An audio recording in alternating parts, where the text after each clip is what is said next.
Est-ce qu'on doit réinterpréter votre livre saint au regard de la société dans laquelle il est lu ?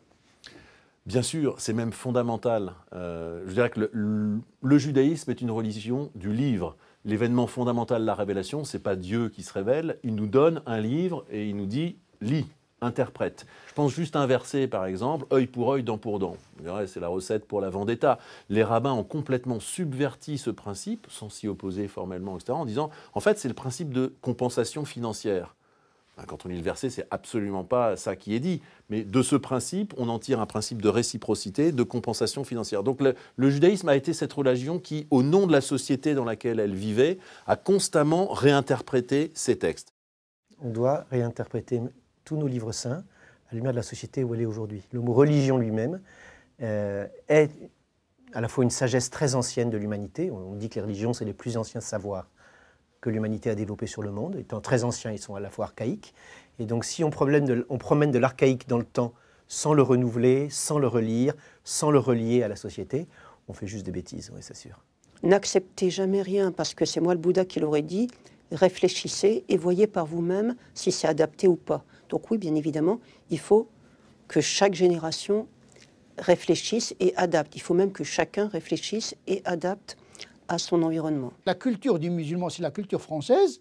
La réalité du musulman, c'est une réalité française. C'est à partir de cette réalité qu'il doit organiser, à travers une doctrine herméneutique, l'interprétation de son texte. Parce que dans le texte, on trouve la chose sans contraire. Comment donner cohérence au texte ? Comment le lire, ici et maintenant ? Donc ça demande ce qu'on appelle ijtihad, un effort intellectuel, pour relire le texte à la lumière de la réalité contemporaine. Est-ce qu'on devrait autoriser les fonctionnaires à porter une croix, s'ils le souhaitent ? Mais aucun signe religieux. Le principe de la laïcité, c'est que chacun a droit au service public, quelle que soit sa religion. Et si un fonctionnaire affiche un signe religieux ou un signe de haine des religions sur lui, il sort de son rôle de laïcité. Est-ce que ça vous pose un problème que l'État français interdise aux professeurs de porter le voile ou... C'est normal. Mais bien sûr, la loi française, c'est la loi des musulmans. Si le peuple, si le législateur interdit quelque chose, eh bien, ça s'impose aux musulmans. On vote la loi. Une fois qu'il est voté, eh bien, elle s'impose parce que le droit français, c'est le droit des musulmans. Si tout le monde était autorisé à mettre des vêtements indiquant ses opinions, ça ne poserait plus aucun problème. Donc vous seriez favorable à ça ? Bien sûr. Alors moi je pense certainement que non, c'est-à-dire la loi de laïcité qui effectivement dans les espaces publics interdit le port de signes religieux est une très très bonne chose. Et moi je milite pour une laïcité stricte, la laïcité tout simplement telle qu'elle est, à savoir pour l'interdiction effectivement des signes religieux à l'école par exemple.